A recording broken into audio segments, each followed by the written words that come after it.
Formula ఈ race కేసులో కేటీఆర్ ని ఏసీబీ విచారించే అంశం పీఠముడిగా మారింది. విచారణకు న్యాయవాదిని అనుమతించాలని కేటీఆర్, ఆ ప్రొవిజన్ లేదంటూ ఏసీబీ వాదిస్తున్నాయి.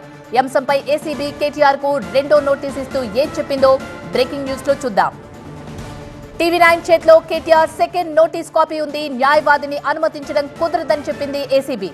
అయితే న్యాయవాది సమక్షంలో విచారణ కోరడం నిబంధనలకు విరుద్ధమంది ఏసీబీ. న్యాయవాదిని అనుమతించలేదని సాకుగా చూపి విచారణ నుంచి తప్పించుకుంటున్నారంది.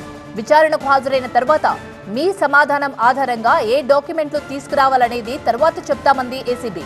డాక్యుమెంట్లు సమర్పించేందుకు గడువు ఇస్తాం. విచారణకు సహకరించకపోతే తదుపరి చర్యలు తప్పవంటూ హెచ్చరించింది ఏసీబీ.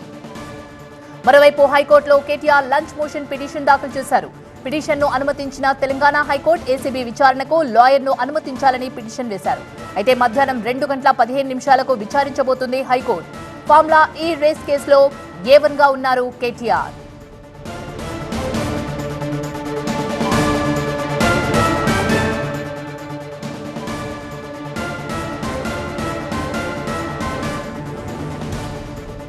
టీవీ9 చేతిలో కేటీఆర్ సెకండ్ నోటీస్ కాపీ ఉంది. న్యాయవాదిని అనుమతించడం కుదరదని తేల్చి చెప్పింది ఏసీబీ. అయితే న్యాయవాది సమక్షంలో విచారణ కోరడం నిబంధనలకు విరుద్ధం.